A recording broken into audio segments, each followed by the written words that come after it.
Red button, please touch my button. All right, let's see if we're live on candid camera.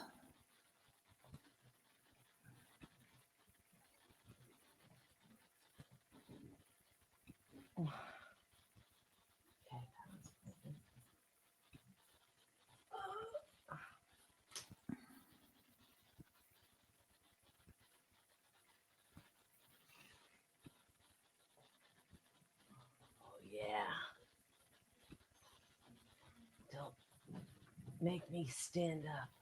Huh?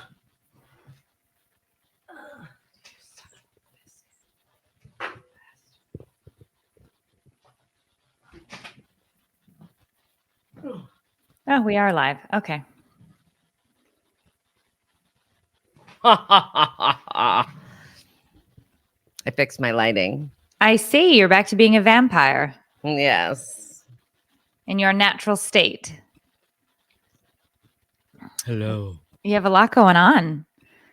That hair. Camp Anawana. Yeah, Vanawana, we hold you in our hearts. One of my supporters sent this to me. It's adorable. All What a right. cool name. It says this is working much better. People can see us. People can hear us. Wonderful. All right. So welcome to this week's episode of Take It or Leave It.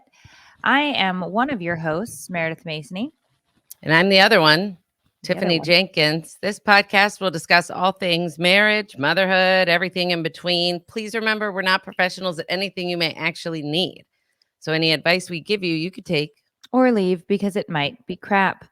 On today's episode of Take It or Leave It, I guess I'll fill you in on the longest 2 weeks of my life. Love it.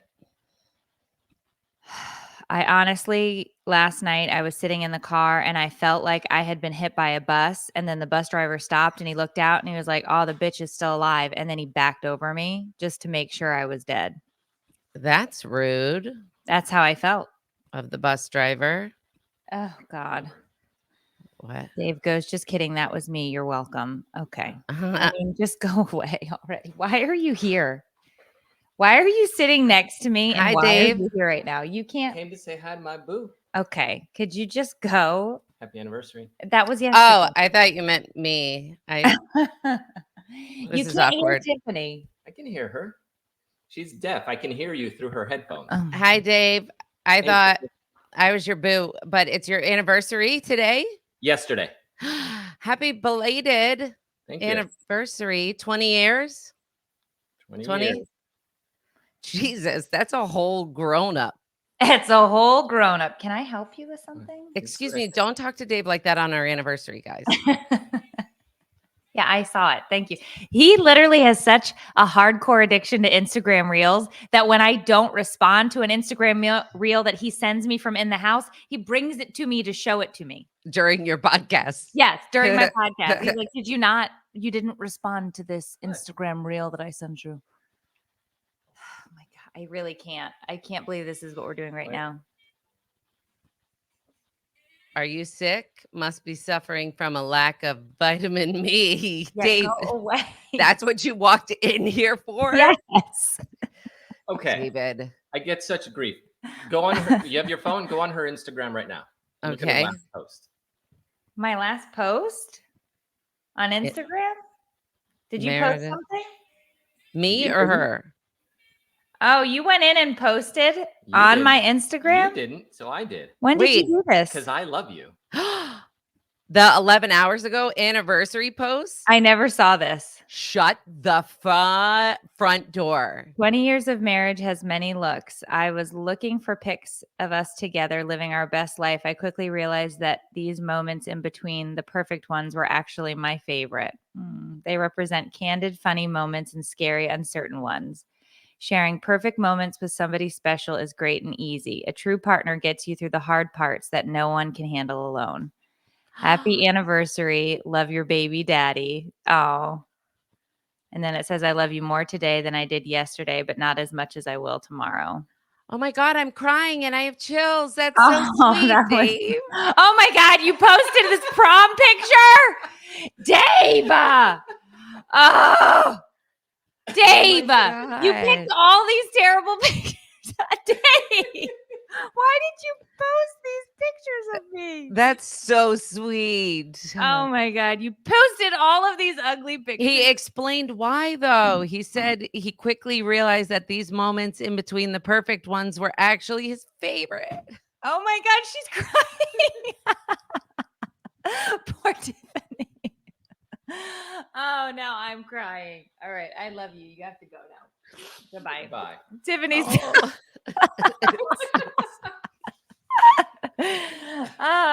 I'm such an asshole. I never even saw the post. Nice job. Sorry. Oh. I had a day yesterday. Maybe you catch me at 30. All right, I'll see you in 30 in 10 more years. Oh my gosh, that's too much. That's so sweet. That was very sweet. He's the sweet one. That's the problem. I tried so hard this year to be the sweet one. So I got this. Let me see if I can find it. Oh, it's right Ugh. I'm fine. Lonely. I'm Mr. Lonely. So I bought him this. Well, I bought it for me. Maybe that's why I'm not sweet, because I'm just so selfish. So I saw this online and I was like, this is so cute. We should have this. So I was like, I'll get him this for our anniversary. So it says 20 years, 3 kids, 7,305 days, many vacations, lots of laughter. Daphne, Ruth, Jackson, and Jade. 10,520,000 minutes, still counting. And then it has the kids' names and their birthdays and like our anniversary or whatever, right? So I was like, oh, this is so sweet. Let me get him this. And then he, posts an Instagram post and everybody's a puddle. And I'm just like, I don't know how to be sweet like that. Did everybody in the comments know that it was from him? They must have, because it says it's from him. Oh, yeah. Somebody's mad at you and clearly can't follow directions. I'm going to respond. What happened? Hold on. Let me yell at this person. Who are we yelling at? How does your anniversary post only have one picture of your husband and the rest of just you? Who does that? What a freaking dude. Yeah, people don't learn read. how to read, Rebecca. Oh, wow. She's killing my vibe. So anyway, so I never even saw that post.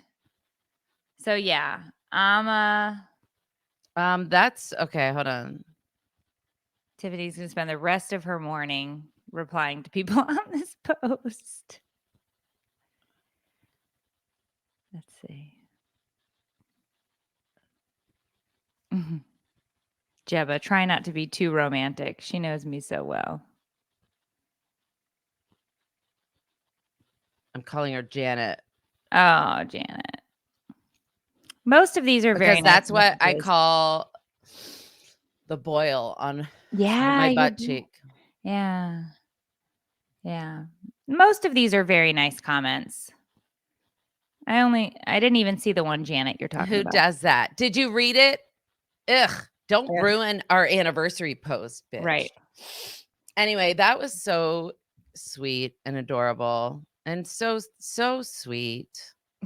What's it? I can't wait to find out what it's like to have somebody do gestures like that. I can't wait. I've waited my whole life. It's going to happen, and you're going to be treated the way that you've always deserved to be treated, and it will happen for you. I don't have a single doubt in my mind that it will, because you have put such an outpouring of love into the universe. You're absolutely going to get it back. Thank you. Yeah. I appreciate it. I hope so. Oh yeah, you will. I don't you have any doubt. Did you pin Michelle Munster Heineman's comment here for all of eternity, or is this a coincidence, or are we talking? I don't know what we're talking about. Oh, up here. I like it. I don't know how it happened, but I have the picture memorized. It's a There we band go. photo. There's a trumpet. I don't know why that happened. I was looking. I was like, where did I pin something? I liked it, but yeah. So anyway, so yeah. Go ahead and complain now. No, I didn't After see that. that. I didn't see No, that no, no. post. I mean about how hard your life is. Oh no, it wasn't that my life is hard. It was just it was 2 weeks of like nonstop medical doctor's appointments and issues. Oh yeah. Oh Yeah. yeah. You never wrote me back. That's right. Okay. Sorry. No, don't be sorry. I never write you back. So it's nice to be the one in this position. No, so I always plan all of my physicals and like my annual checks and everything around my birthday so that I don't forget to do it. So it's like, happy birthday, go to the doctors and just get everything checked. I know that, but that's how I don't forget. So anyway, I went in, So weird. got my mammogram. It was very fast. It was very easy. It was a total of 6 minutes that it took to get back there and everything. And 2 days later, I get that scary phone call that you get when you get a mammogram that doesn't look good. And they said they found a mass in your left breast. You need to go back in for a diagnostic mammogram and an ultrasound. So then I couldn't get in anywhere, which is Of course. ridiculous. So then I called the doctor's office back and was like, they're telling me that I can't get in until the end of October. I don't really want to wait a month if you're telling me that there's a mass in my boobie. So they were able to, they go, oh, you're scheduling in the wrong place anyway. This is a level something. You have to go to the hospital. Then I got even more freaked out because I'm like, I have to go to a hospital to do this? Like, that sounds worse. So anyway, long story short, I got in yesterday. It was very nice. They obviously know that women are freaked out in this situation because they're trying to offer you like, can I get you a water or a cup of coffee while you wait? Or would you like the music turned on? Like they have you in this one room that's like dark and quiet and like they don't leave you out in the waiting room. Like clearly they know that you're a nervous wreck because you're there for this, right? So I go back and I'm watching the lady do the ultrasound and I'm looking at the ultrasound image like I'm a technician, Right. Like I can interpret these readings and findings. And Yeah. I'm like, okay, 12 o'clock, left breast mass. She's got Mhm. diameters. I'm like, it's a something centimeter with a something centimeter. And so then I go to, as soon as they escort me out, I go to my phone and I'm Googling what does breast cancer look like on an ultrasound so that I can like remember what I saw. And of course, everything that I saw is what it looked like. Right. And I was like, okay, I can't. I have to put the phone down. And 5 minutes later, the radiologist walks out and he's like, hey, so you have multiple cysts in your breast, not cancer. We have to drain them. And I was like, no, I'll stop you right there. I was like, it's not cancer. He's like, nope. I was like, great. I'll see you later. He goes, no, you can't leave. We have to talk about this. And I was like, no, I'm good. I am not letting anybody else poke me or stick me with anything right now. I've said I've had a rough couple of weeks. I'm going to keep them. Thank you. And he's like, well, are they painful? I said, yeah. He goes, well, let me drain them. And I was like, no. And so we had this 5 more minute conversation I didn't want to have. And he basically said, okay, you have to come back in 6 months. And if they're bigger, I'm going to make you drain them then. I said, okay. Could they become cancerous? That's what I asked. He said, no. So I was like, then I don't want you to needle me. Like, I'm good right now. Like, yeah, they hurt a little bit, but Are they not enough. related to your armpit thing? No. So what I did find out though is after going to the gynecologist the day before, I have to have my right ovary removed.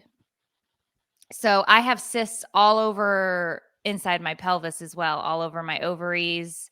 My right ovary is it's much bigger than my left ovary. It's enlarged. So they think it's endometriosis and it's growing all over in there. So I have to go in and have the right ovary removed. And then there was one. Wait, didn't you have a hysterectomy already? I had my uterus and my cervix removed. They left the ovaries so I wouldn't go into menopause, but now the ovaries are causing all sorts of trouble. So are they just taking one or both? They're taking one to see if I can stay out of menopause for a few more years because it's bad the earlier you go through menopause. So, for many reasons, like your bone density goes down, different things like that. So they're like, just we want you to keep the one ovary on the left that doesn't seem to be giving you as much trouble. And I was like, okay. So I go in for surgery next month to have that Damn. removed. But I think they think that every time I thought I was passing a kidney stone, it was my ovary. No way. Yeah, because the cysts that are on there and the size of the ovary is pushing on the bladder. And it's Oh. causing, I said, what about my back pain? And they're like, yeah. They said, you could also have some endometriosis maybe on a kidney or on your bowels, and that causes pain too. So they have to go in and I have to have exploratory surgery with an Oh. ovary removal.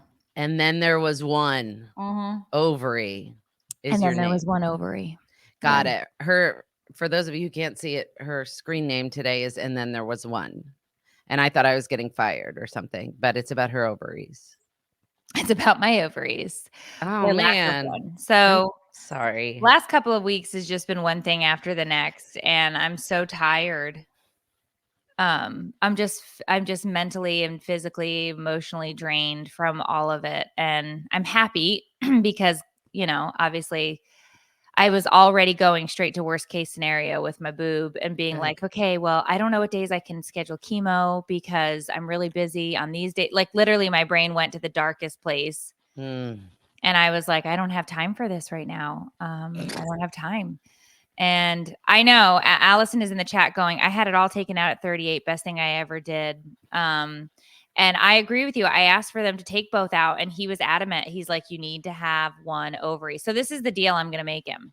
I'm going to say, look, when you go in and you look around, if you have any indication that the left one is going to start acting up, just take it. Yeah. Just take it and we will figure out the next course of action. I said, but I can't keep living like this.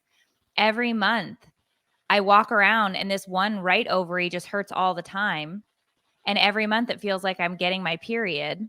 And I don't even have a uterus anymore. So I was like, I need it to stop. Like the cysts get bigger, then they get smaller, then they get bigger. It's enough. That's so wild. Getting old sucks, dude. Yeah. I need to get a mammogram. I think I've gotten like one in my life. You're not old enough yet to have annuals. I'm 30. 40 is usually recommended.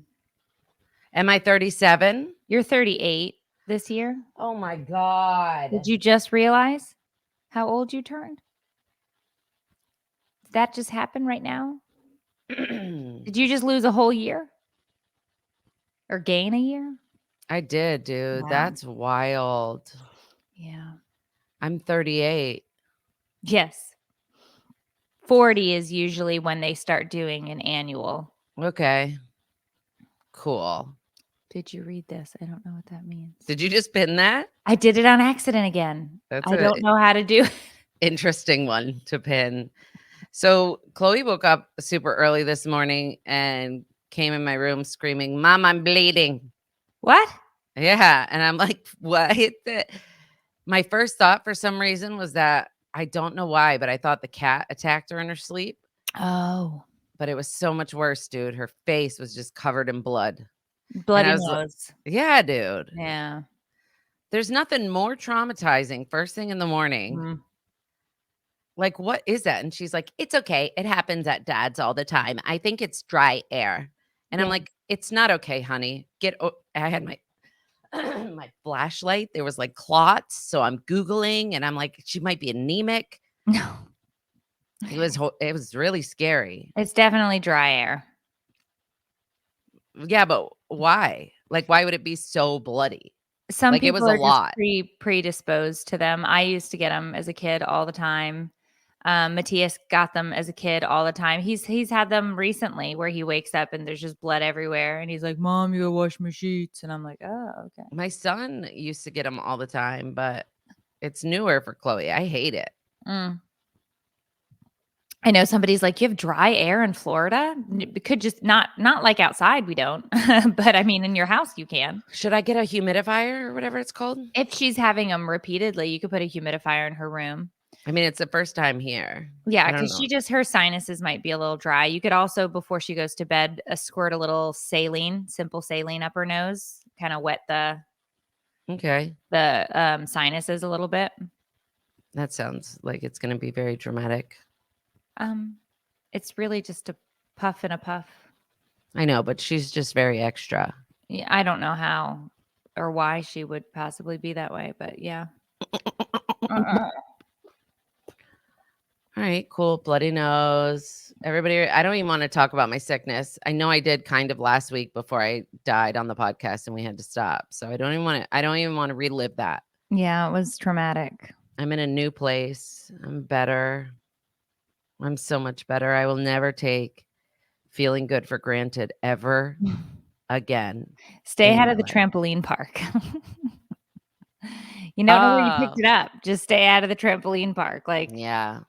you know what I mean? I just feel like anytime you go to like a Chuck E. Cheese or whatever, it's like you're coming home with a million amoebas and all sorts of Oh, shit you don't want.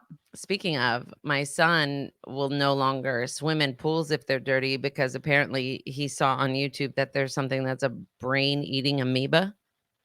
And it's like, I think I passed on my anxiety or my, intrusive OCD thoughts to him because he's dead ass serious. We went over to my friend's to swim and he wouldn't get in the pool because there's a chance he could get a brain eating amoeba. He made me look up the statistics and everything. Well, not in a pool. Yeah, they happen in pools that are not taken care of, but Well, is her pool dilapidated. right? Is her pool taken care of? Yes, but there was Okay. leaves, and then There were leaves. There were leaves. listen to this. It's not very funny, but it's sorry, I saw somebody posting something in the chat, and I can't tell if it's spam or if that's like a link to something. Oh, I see it. It's Never mind. saline for Okay. you. Yeah. Listen, I finally convinced my son to get in the pool, and he's swimming. This might be a trigger warning. I probably should have trigger warninged. But I look over in the pool filter, dude. On a live rabbit. No. Swear to God. On everything that I love. I swear. Oh my gosh. Yeah. So I finally convinced him that it's safe. And then I'm you're like, get out of the everybody pool. out of the pool. Everybody get out of the pool. And Chloe, oh my gosh, I'm concerned. I've never seen her happier and more excited. Because me and my friend were tripping. We're like, how are we going to get it out? She's like, I'll do it. I'll do it. I'll do it. And I'm like, calm down, freak of nature. Like, we need to use gloves or something. She's like, no, just give me the net. Like, she was desperate to be the one to get it out. And it was very concerning. And I was like, hey, honey, let's talk about why you were so excited about it. She's like, I just love rabbits, even Aw. dead ones. But Well, its eyes were sad. That's a sweet Yeah. thing. That is sweet. It wasn't my pool. It was my friend's pool, but it could have been my pool. I mean, I don't have a pool cage, but it was my friend's. Well, that does happen. You know, they get in there and they fall in and then they can't get out and it happens. We've lost some frogs, which is weird because it's like you should know how to swim. You're Right. a frog. But Right. we've had some frogs in there and some other things and it's just part of it. I get tons of turtles in my pool. And did you know that turtle poop is just like human poop, by the way? Well, they carry salmonella, so you got to be careful with them. The turts. Okay. Well, that sucks. Yeah. That's not what I was referring to. I meant the size. Oh, really? Yeah. That I didn't know. Yeah. Logs, dude. Logs. It's like a baby Ruth down there. Yeah, it was nuts, but that's really crappy. Literally, that they carry salmonella. Yeah, they do. They carry salmonella, so you just gotta. Anyway, what else is going on? Yeah, shock the pool if you find dead animals or feces in it. You definitely have to shock the pool. Yeah, I don't know. Oh well, with all of this, so I went and I did all of those requirements to be a coach, right? I got my fingerprinting. I paid for the classes. I did all of the online classwork. I watched all the videos. I filled out all the paperwork. I did everything because I was going to force spending time Yeah. with Sophia by doing weightlifting. And then like a month and a half ago, Sophia went to a job interview at a boba tea place that's opening in the neighborhood. The owner never called her back. We assumed she didn't get the job. Last week they call, you got the job. So now she has to start working and her work hours are 4:30 to 9:45 at night. And weightlifting, she's supposed to be up at 6 a.m. to go to weightlifting practice. And I was like, how can I make this kid go to work 4 times a week, which I think is excessive for a 14-year-old. So I'm going to have to talk to that manager. But I was like, I can't make her get up in the morning and force her to do this Right. and I said, I did all of this work. You and could still spent all this money. coach. So I said to him, I was like, at first I was like, maybe I'll still help. He goes, well, wasn't the reason to do it with your daughter? And I was like, it was, but I do feel like a responsibility now because I said I'd help you. And then I got the news that I'm losing an ovary next month. And I'm like, well, I won't be able to coach anyway because I won't be able to lift anything or do anything because I have to have surgery. And It wasn't in the cards. it wasn't in the cards. So I think the lesson that I took from that was don't try to force your kids into doing something that they really don't want to do because the universe is going to take care of it for you. And it's going to cost you around $250. Wow. In some way, shape, or form. Is an oddly specific lesson to learn. But I was thinking about it and I was so hell-bent on making her do something that I wanted to do with her to try to get her to like it. And it wasn't, I shouldn't have. I forced that because I wanted to do it. And I thought that if I made her do it, she'd end up enjoying it with me. And that's not what she wants to do. She wants to work at a boba tea place and she wants to ride stupid horses and she wants to do all these other things. And I have to be better about letting her be who she is and stop trying to force her into doing other things that she doesn't want to do because I want her to do them. I thought it was a cool parenting move. Didn't work out for me. Huh. Did not. I liked it. So I felt really bad because I then had to tell this guy that I couldn't help. And it just, I just wanted. And so she says to me, Sophia goes, you could take horseback riding lessons with me. And I was like, never, but thank you. It's cute though. She invited you. Why wouldn't you do it? I'm not getting onto a horse. I feel like you'd be a great horse rider. Your sciatica. My sciatica. No, they're too. These animals scare me. They're so big. They're so friggin' massive. Yeah. So I don't have and I mean, I like to feed them carrots and treats. Okay. And pet their noses. Yeah. But not ride them. No, I don't want to ride them. But I do, I'm the one who goes out with her. I take her, like we were out there until 8:00 last night. So, I still take her to horseback. Get Meredith a pony. No, I didn't want a pony. What are you gonna make Sophia do with her money? What am I gonna make her do with her money? Yeah, like I know you have a plan for it, I'm sure. No, she wants to save up her money to buy a horse. And I told her that that's the most ridiculous thing I've ever heard. But I mean, she can think that she's saving up for a horse, but she's not because she doesn't seem to understand that buying the horse isn't the expensive part. Right. Maintaining or something? Maintaining, housing it. It's like you can't live in the garage. Like you have to pay somebody who owns a barn. And then to feed them and the vet bills on a horse. Listen, I took my dog in last week for a hurt toe and it was $300 and something.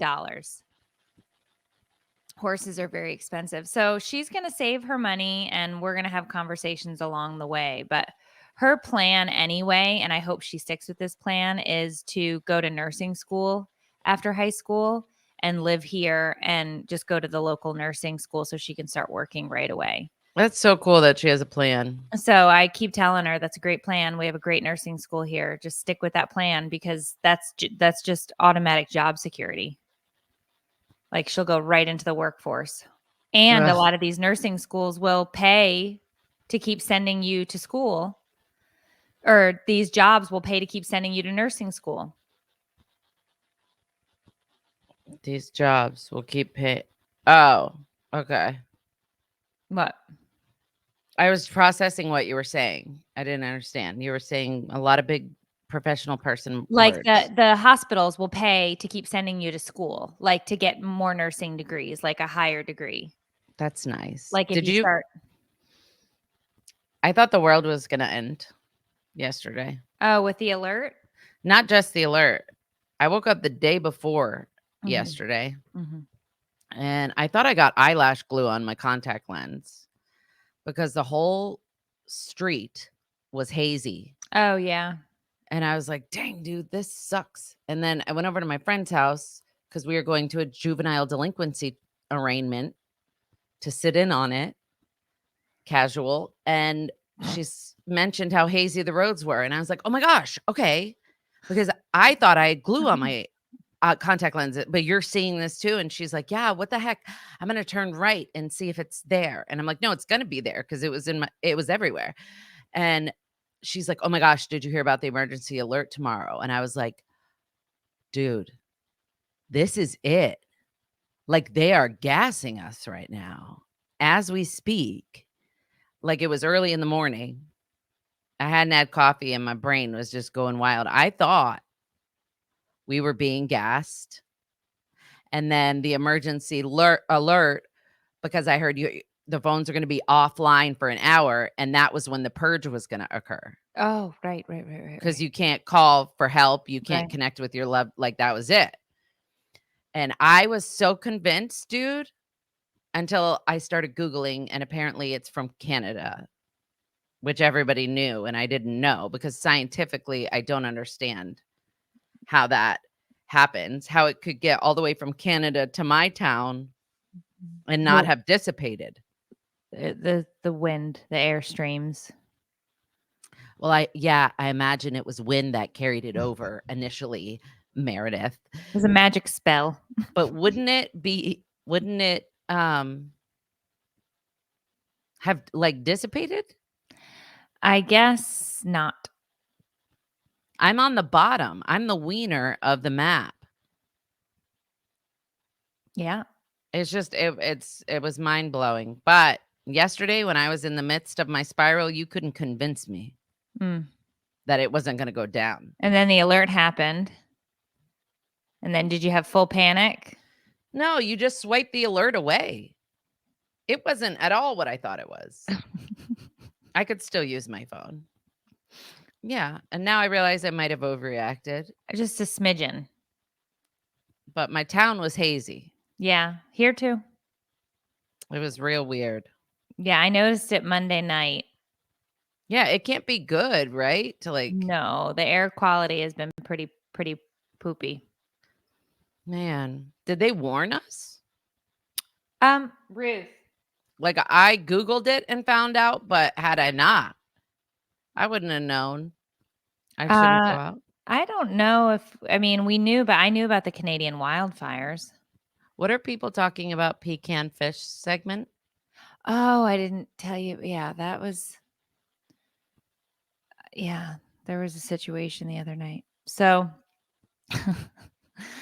so Tuesday night I cook with supporters, right? I make dinner, we chat. It's just our thing.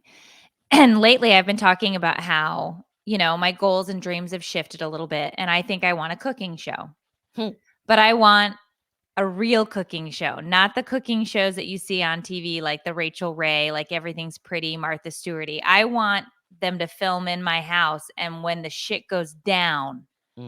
And so I've been talking about this a lot lately. So Tuesday night, I'm like, hi guys, welcome to the show. We're going to be cooking this delightful salmon dish. And I'm just like talking about this salmon dish that I'm going to create. And Matthias walks out of his room and he goes, Mom, Ruth expressed her anal glands on my carpet right in the middle of my cooking segment. And I'm like, oh, that stinks. Okay. Get me the wipes and some bags. And I pick up the camera and I go in to take everybody's with me so that they can watch me clean up anal juice.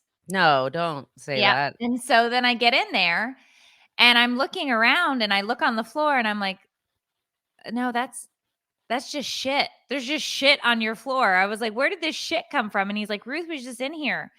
And I was like, she doesn't poop in the house. She's never once pooped in the house. And I'm looking at it and I go, and then the light goes off in my head. I go, oh my God, she wiped her ass all over his carpet and there's shit. So I'm like, oh no, there's shit on Ruth. So then I pop up and I walk out into the kitchen and I'm calling the dog. This is all in the middle of me trying to cook fish. I lift up the dog's tail. It's just covered. There's shit everywhere. I'm just screaming at this point. I'm going, son of a bitch. Oh my God, there's shit everywhere. There's just shit. So then Sophia thinks she's hilarious. She grabs the camera. She starts following me around as I'm wiping shit off the dog's ass. And I'm like, turn away. Don't look. Get it out of my. And there's just shit everywhere. I'm like, guys, I gotta go. I can't talk about salmon right now. There's just shit on everything. So I'm trying to get the dog out onto the porch so that I can give her a bath. Dave moved the hose. I couldn't find the hose. So then I have to corral the dog into my shower to scrape the shit off of her butt. It was the worst. It was so disgusting.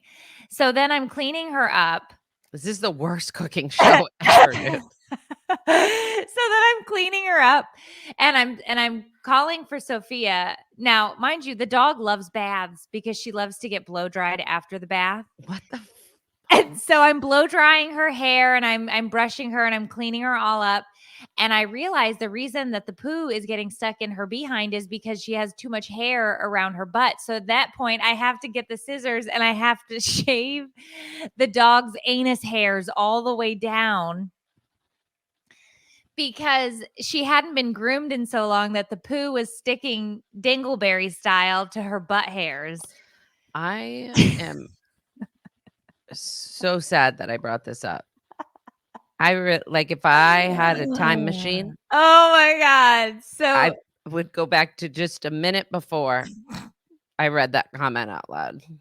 Somebody's like, my family said I'm weird for checking my dog's butt. No, if you have because here's the thing. Most of the time, if something gets stuck back there, she just stands there and looks at me like, help me, Mom, come get this off.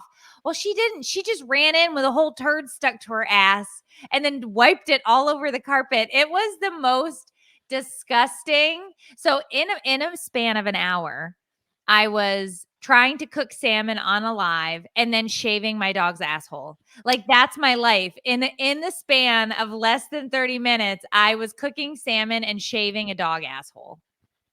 Think about that sentence that I just said. I'd rather not. Yeah. Think about that. Okay.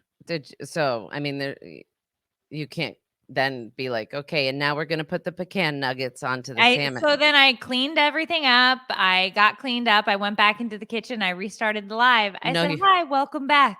We will be sorry for that commercial break. This was sponsored by Doggy Laxatives. You pretended like it was a new live and you just started fresh like it didn't just happen. I was like, pardon my dog for shitting all over the place. Welcome back. And now we will coat the salmon in a honey mustard sauce with pecans. And that's what I did. And then I thought to myself, okay, go download that live and make a cooking show reel and send it out to streaming companies and say, why wouldn't you want me to host a cooking show? This is what I can offer you. Yeah.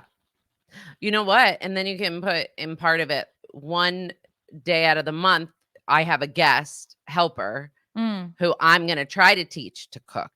And it's going to be me. And because I don't know how to cook. So your job on that episode is to teach me how to make a shit pecan salad, shrimp, fish. And we just film how that goes down. Or we could make it like Master Chef and we compete who can make the best shit salmon, and then Dave tests it. Yeah, I think it would be hilarious and fun. And I don't know why I didn't think about this before, but we'll just call it my shitty cooking show. And it's just ridiculous, right? But I feel like that's how, like, why would you want to watch somebody and it look perfect? Come watch my show and things will happen in the background that shouldn't while people are cooking. And it will be fun.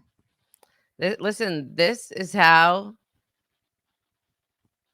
hits are made. Yeah. Like moments like this. Academy Awards are won.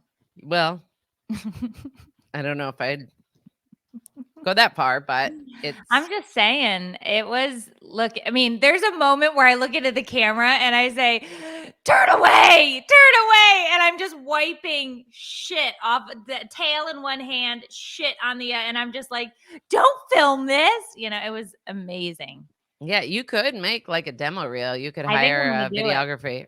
I think I'm going to do it. I'm going to take the live we just did and I'm going to start sending it off Netflix, Hulu, Prime. I love it. I mean, what I don't get is why wouldn't you want to make this cooking show? Well, I could think of a couple reasons. Of some reasons. Yeah. The Masony Madness cooking special, crazy cooking shit. People are now giving me kitchen surprises. They're now giving me titles of the name of this show. I love it. I just think it's funny because when you watch these other cooking shows, it always turns out perfect. I don't watch them. Oh, I watch a lot of cooking. It's cooking and murder mostly for me. Yeah. Okay. Yeah. I don't like cooking shows. It just makes me hungry. I don't know.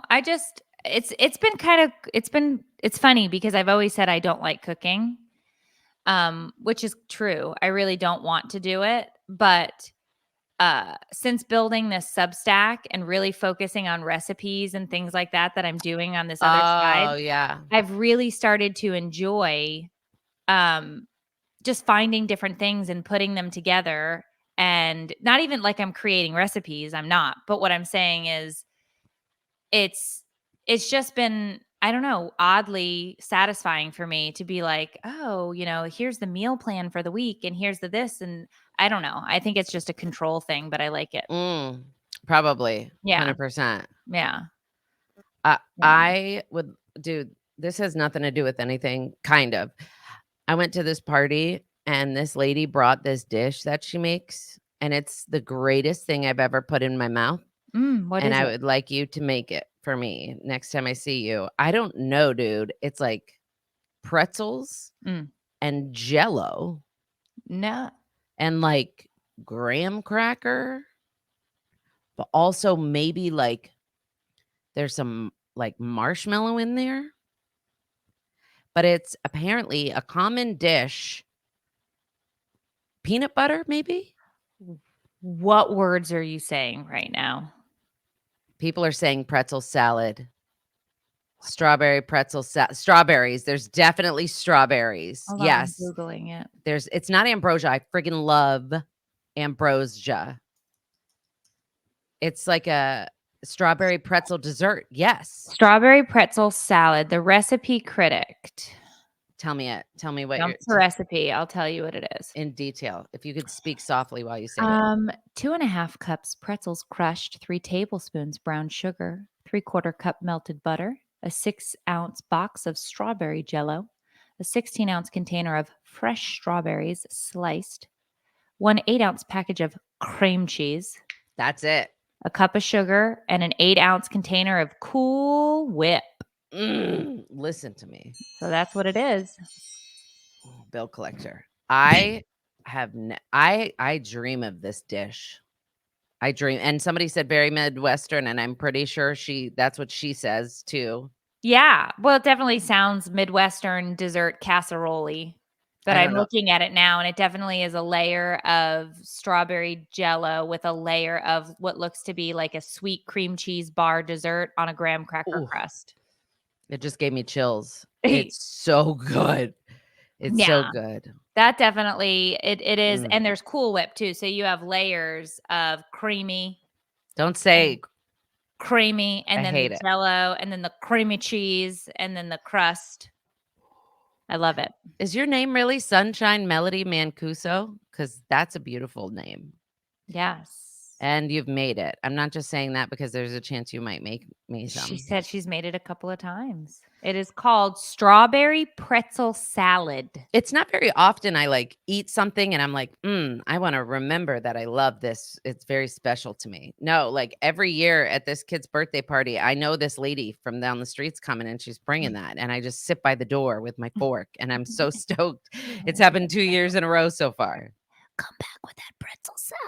Well, I bet if you told her, she'd make you a whole pretzel salad to take home.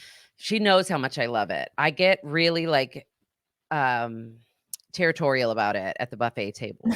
Whenever someone tries to take some, I'm like, not too much, not too much. Sharesies. Take it off their plate. Whoa. I need you to step back, bitch. That is my pretzel salad. Yeah. It's so good. I wish anyway, we got to change the subject because I'm hungry. Yeah. That's delightful. I'd watch your cooking show just for the shenanigans. Well, and that's what I think would be funny. Yeah. Right? I think the shenanigans are part of it. Like the kids coming in and bothering you, and it's like, get the fuck out of here. You know, like that type of stuff. Yeah. I feel like in a real cooking show, kids are coming in to ask for things and bother you and do stuff. Like at night when you go to cook, there's a lot of yelling. I don't know. I don't really. Tomfoolery. You know, there's a lot of that's going on. I was so motivated. Last night I was going to make the kids sloppy joes and French fries. And I was so excited. Sloppy Joe recipe. And that, well, I mean, there's a can. Yeah, I don't make it. I make it from scratch. No. Okay, well, I don't. And then I remembered it was Wednesday and Aubrey was coming to stay. So I didn't have enough sloppy Joe mix. So we just got Taco Bell. Great story. But the point is I thought about making dinner. Okay. We have to get past the thought about to the activation stage when it comes to dinner. Okay. There's just not enough hours in the day. Yeah, I feel you. It's just a lot of work for a little payoff. Haley says, I call them untidy Josephs. Sloppy Joes. Oh, So Haley. That's hilarious. Yeah, no, I do. If you, I mean, I've made the Sloppy Joes live. You could see the recipe. How do you make? I don't care, actually. Yeah, you don't care.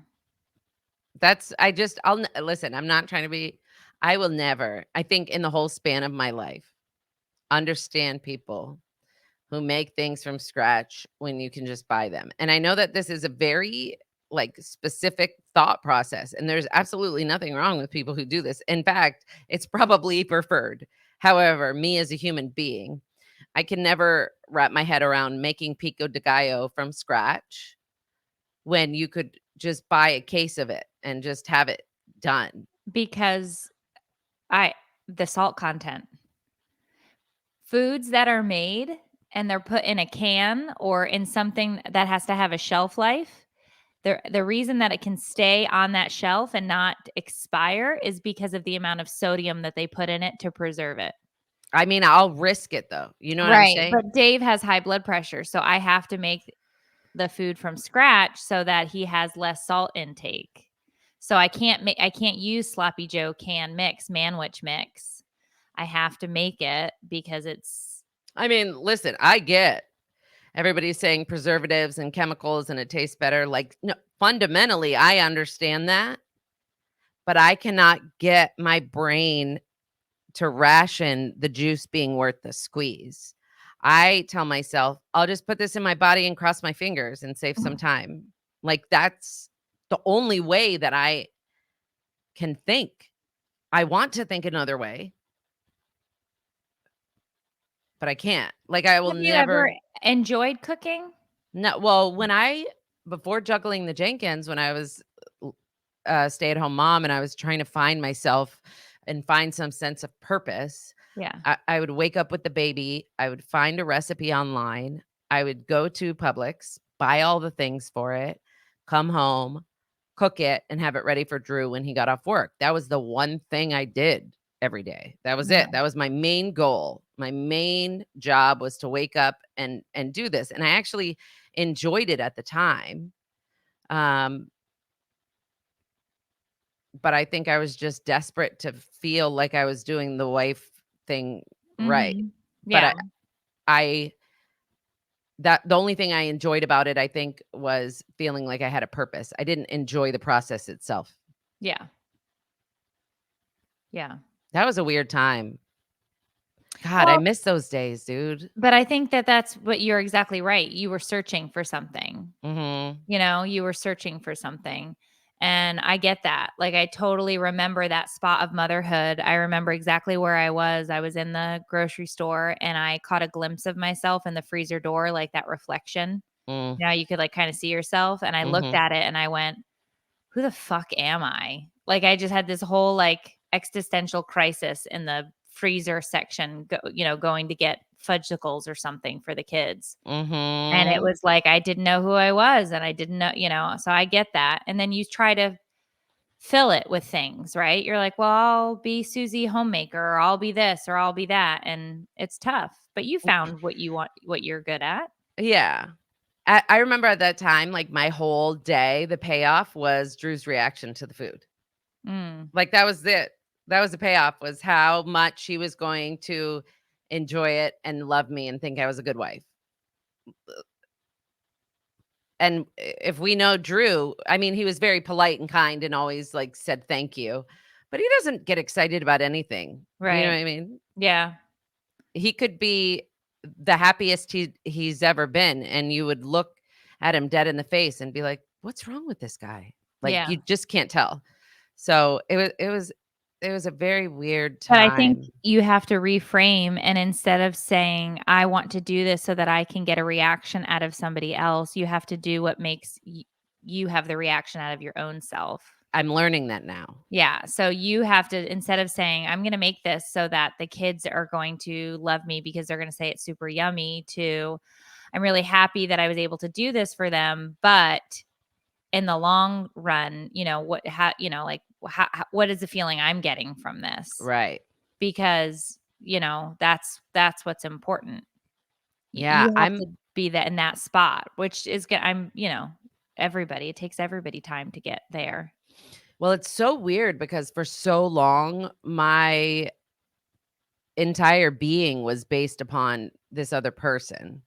And so, like, if they were in a good mood, I was in a good mood. If they were in a bad mood, I was in a bad mood. If they approved of something, that meant it was good enough for me. If they approved of me or were happy with me, that meant I was doing a good job. If they seemed disappointed in me or quiet or their energy shifted, then something was wrong. And then I had to figure out what was wrong. And it was very weird. So now being alone and just trying to sit in that silence and not be influenced by Mm, anybody else's reaction. It's very weird and bored and lonesome and boring, I mean. And so I'm like trying to find what makes me happy, but when you live for so long relying on someone else to dictate what makes you happy, it's very weird to find that.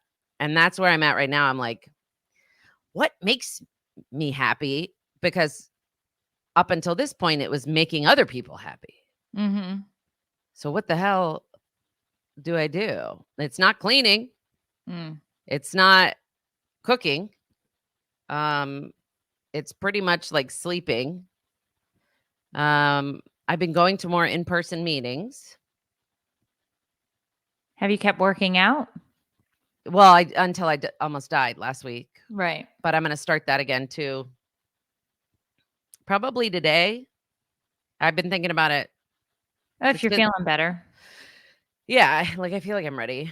I'm getting my energy back. But yeah, so I don't know. I guess I'm curious, like, what do you do that makes you happy that has nothing to do with anyone else?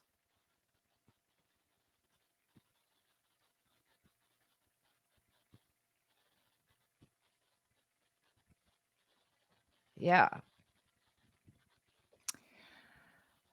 I mean, it's so lame that I don't even wanna say it. but you have to. I just really like watching TV. I knew it. I already knew. And there's nothing wrong with that. That's what I like to do. That makes me happy because I shut my brain off and I don't have to have any thoughts or anything. And I can just So sit then and be passive. that's my other question does that make you happy, or does it just give you a break from the things that don't make you happy? Oh, I don't know. I just like, but for me, I think I love to watch a show that has good writing. Like Yeah. scripted stuff, because that I can appreciate, because I'm like, oh, you made me laugh out loud, or oh, you made me have an emotion to that. And I think the writing, because I've said it before and I don't know that this will ever come to pass, but I've always wanted to write for TV. I know. Like I've always wanted to write for TV, not be on the camera side of it because I'm not an actress, but the writing side of it, because I feel like that's my strong suit. Like I can get you to laugh out loud with something that I wrote and put it in somebody else's mouth, right? And so I think that's for me what I love about TV, and of course my obsession with reality TV, because it's a social experiment to watch people react. I like that. So that's what's fun for me. Yeah. And it's definitely But you watch a lot of addicting. reality shows. Oh yeah. I love all different types of stuff. I never watch TV. I love it. I love it. If You I should. could do it all the time, all I'd do, my whole day would be spent watching television. But I only get to do it at night. Yeah. You know what I mean? Like I only get to sit for a little bit before I fall asleep, because my days are filled with, starting dinner, and doing all the laundry and figuring out what I have to work on this week and getting all the shit out and taking the kids to this practice or that practice or whatever. Yeah. So, when I can sit down and watch Love is Blind, somebody's like, this is the worst season of Love is Blind ever. So it's definitely an odd season for sure. Why? Comparatively. Because it's the first time that we're down to only 2 couples maybe going to the altar. Usually it's 5 couples. And there was, Where'd the rest of them go? well, one, I don't want to do spoilers, but Oh, 'cause okay. it's a Yeah. brand new season, but it's very, it's weird. The whole thing is weird, but I've been watching Love is Blind with Matthias.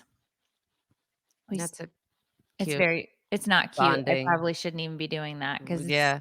it's super cringy. Uncomfortable. Yeah, and we'll just sit there and look at each other and be like, ew, but it's hilarious. The people are awful. The Somebody people said. are awful. Dave will walk in the room and he's like, why does everybody talk on the show like this? Like they're talking through their noses like this. And I was like, either join the party or get out. But don't come in here and make fun of this show.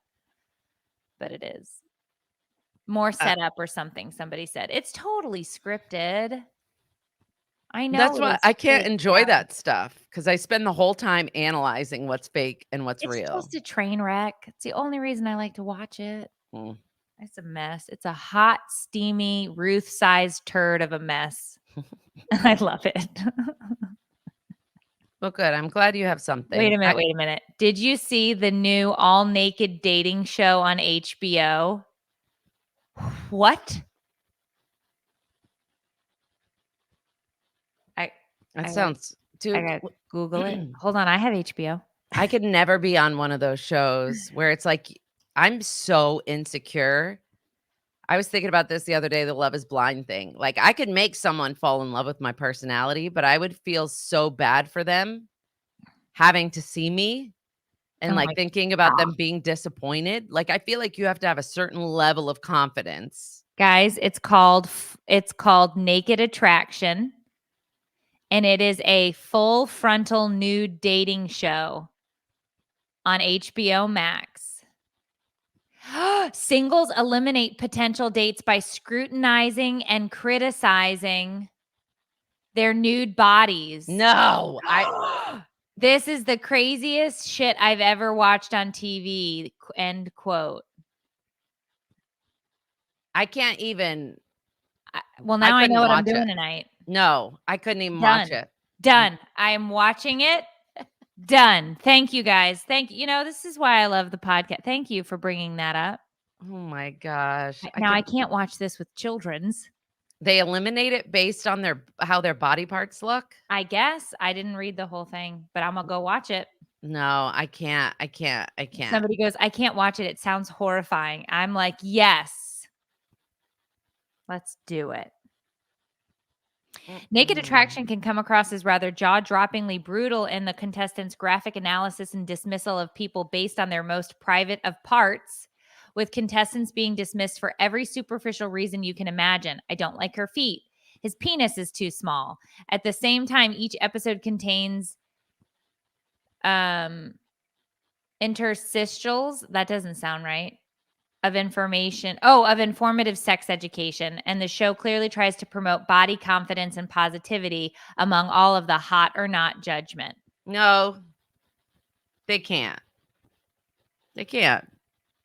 I feel like just watching someone get eliminated because they have hideous feet would make me be like, oh my God, that would be me because my feet are hideous. And it would just perpetuate like the already effed up view I have of myself.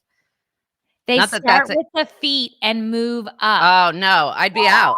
I'd be out. I wouldn't get a first date. They'd be like, no, hell no. This is so amazing. Meredith, how can you say that? Because I want to see it. No, no. You watch it for me and Okay. report back. I'll watch an episode or the season and I'll tell you how it goes. I'll watch an episode, all 12 tonight. Somebody's like, that's disgusting. Come on. That's how I feel. That doesn't. Okay, but it's a social experiment. Oh my God, it's making I me didn't anxious. say that it was the right thing to do. I also didn't say I'm going to watch it. No, I know you are. There's nothing wrong with But you for wanting to watch I'm it. intrigued. I want to take a little peeky deek. Who could sign up? Who could be confident enough and brave enough to sign up? You'd have to be perfect. You'd have to get compliments every minute of every day, all of your life. I mean, there's no way I could not do it at all. No. No way I could do it at all. Never. No. But I will watch it with bated breath. Oh my gosh. Please do. And then tell me. I'm gonna. But that's what I'm saying is like, I mean, I could never do that. I don't like getting in and out of the shower because I catch a glimpse in the mirror, and you're like, Oh, your body's banging. No. Girl. These boobies are they're literally, I didn't know that tiny toddies could sag. Nope. I've seen your boobs. You have great boobs. No. You really do. And listen, I'm telling you, there's a very specific group of people who I paid money to have mine made smaller. Like, there's nothing wrong with little bitties. Oh God. Is that your kid? They can't hear you. And he was talking to Dave. Okay.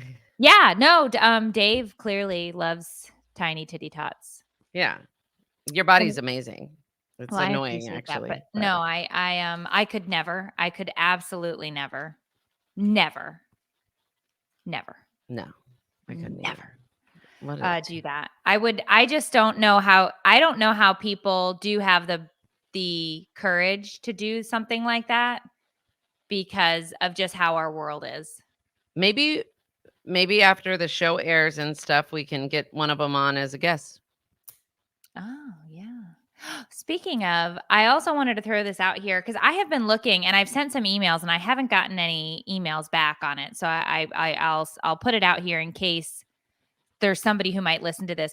I want to have a trauma therapist, if that's a thing.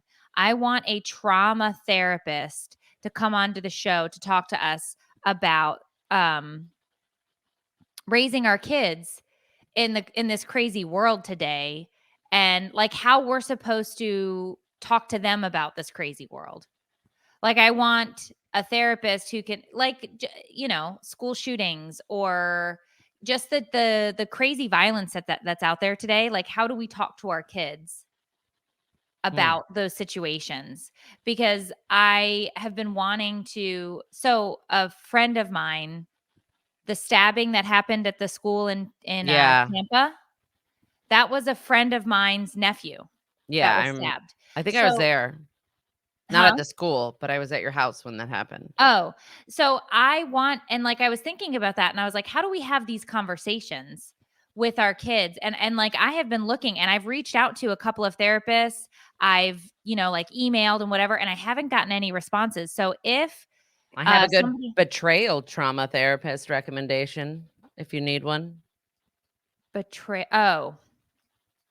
if you want to have them on. I don't know if that's the same thing, but Well, I think that would be a good episode for us as parents. yeah, to let's kind of do talk it. about that. If So I'm anybody- looking, if anybody out there knows or can connect us with them, that's a guest I'd love to have on the podcast. Anyway, I do. It does, Tiffany, feel that way, that we are in uncharted territory for society in America. I was like, I never said that. No, a comment from a commenter named Tiffany. I said I was agreeing. Yeah, this is definitely a that weird, now. I was talking to my mom, and she was like, I don't know how you raise kids today, because this is not how we raised kids. And I was like, I know, you just didn't raise us. Oh, got him. And she was like, you know what I mean? And I was like, no, that's exactly what I mean, Mom. No, wait, you tell her that to her face? Oh, yeah. And yeah, I tell her. I say, Christine, listen. Betrayal trauma therapist. Somebody said they'd never heard of that, but immediately thought I need that. It is life-changing. It's so I hear that it might be the only reason that somebody gets up and functions. It's incredible.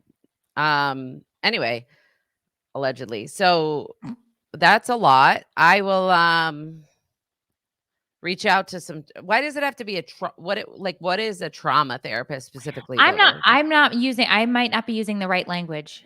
Okay. So this is what I'm saying is like somebody who deals with that. I don't know what that's called. Like grief kind of trauma, or just trauma in general? I think this fucked up world that we lived in. I want to know from a therapist, how do we talk to our kids about the fucked up world we lived in? That's what I'm saying. Somebody said crisis therapy. Maybe that's what it is. I don't know. I'm just saying, I feel like we boat ourselves as a quote unquote parenting-ish podcast. Like, I think that would be a topic that I'd love to dig into.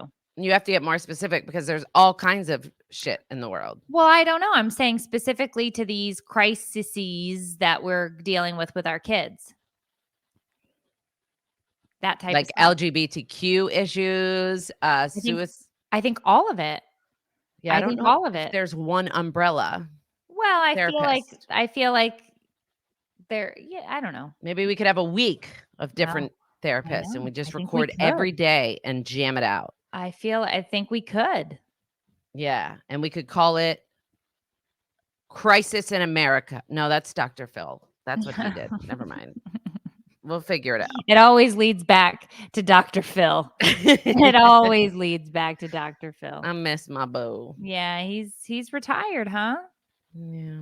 Yeah. Look, do you hear the sadness? Yeah. I cried. Yeah. That's all we used to listen to in the dressing room. Oh yeah, I've listened to a lot of Against Your Will. Yep. All right. Somebody in here just said, "Can somebody lend me their HBO account? I have something I have to do after this." That's so funny. You guys are wackadoodles. I want to hear about it next week. You got to tell me whatever. about it. I'm watching it 100%. I want to know about it. Okay. All right, guys. Well, this was an interesting episode. We had a lot of twists, a lot of turns. Yeah, we did. We went all over the place. Sorry. Putting the fun in dysfunction. Thanks, Haley. Yeah. So we'll see you next week. I'll definitely watch that show for you guys. Just as research. Hey, if it's on HBO, does that mean they're not blurring it? I don't think they are. Do you want to watch it more now? Let me get that subscription. Yeah, can I get a password? No. Yeah. That's wild. All right. I love you all so much. Join us next week for another episode of Take It. I don't or leave it. An advice-ish podcast hosted by two struggling moms who have no idea what we're doing. But we know we love you. So there's that. All right, guys. We'll see you next time. Have a great week. Sorry for being who we are as people. Okay, bye. Bye. All right. And